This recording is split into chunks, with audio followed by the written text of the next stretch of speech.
Gujarat state monitoring police પોતાની કડક કાર્યવાહી માટે જાણીતી છે। ગુજરાતમાં દારૂ જુગાર કે ઓનલાઈન સટ્ટાનો ગેરકાયદે વ્યાપલો કરતા બુટલેગરો તો ઠીક, પણ ખુદ પોલીસ વિભાગમાં કામ કરતા પોલીસ અધિકારીઓ અને કર્મચારીઓને પણ સ્ટેટ મોનિટરિંગ સેલ પોલીસનો ડર લાગે છે।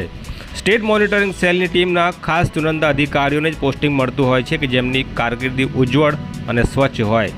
સ્ટેટ મોનિટરિંગ સેલના વડા નિર્લિપ્ત રાયના વડપણ હેઠળ ગુજરાતમાં સરહદી રાજ્યોમાંથી ગુજરાતમાં ઘુસાડવામાં આવતા ગેરકાયદેસર દારૂના મોટા કન્સાઇનમેન્ટ પકડી પાડવા માટે સ્ટેટ મોનિટરિંગ પોલીસ, જેને ટૂંકમાં એસએમસી પણ કહેવાય છે, જેના જાંબાજ અધિકારીઓ સક્રિય રહેતા હોય છે।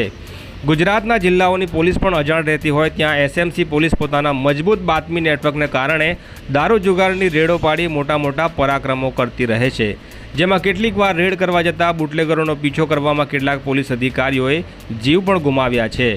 આમ એકંદરે સ્ટેટ મોનિટરિંગ સેલ પોલીસની સ્કોડમાં કામ કરવું એ ગર્વની વાત હોવાની સાથે જીવ સટોસટનું જોખમ પણ રહેલું છે।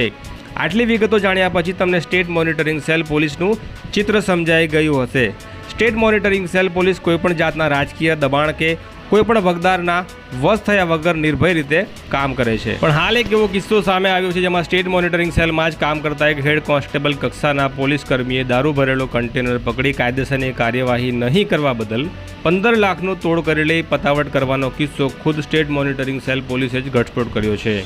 આમ પોતાના જ વિભાગમાં કામ કરતા પોલીસ કર્મી સાજણ વીરા વસારા સામે પોલીસ મહાનિર્દેશક અને મુખ્ય પોલીસ અધિકારી શ્રી ગુજરાત રાજ્ય ગાંધીનગર દ્વારા તાત્કાલિક અસરથી બદલી કરી સસ્પેન્ડ કરી દેવાયો છે। આમ સ્ટેટ મોનિટરિંગ સેલ જેવા મોભાદાર વિભાગમાં કામ કરતા હેડ કોન્સ્ટેબલ દ્વારા પોતાની ફરજ સાથે સમાધાન કરવા જતાં હવે બેઆબરૂ થવાનો વારો આવ્યો છે અને સ્ટેટ મોનિટરિંગ સેલ દ્વારા મામલે પોતાના જ હેડ કોન્સ્ટેબલ સામે કોઈપણ જાતની કચાશ રાખ્યા વગર કાર્યવાહી કરી અને દાખલો બેસાડ્યો છે।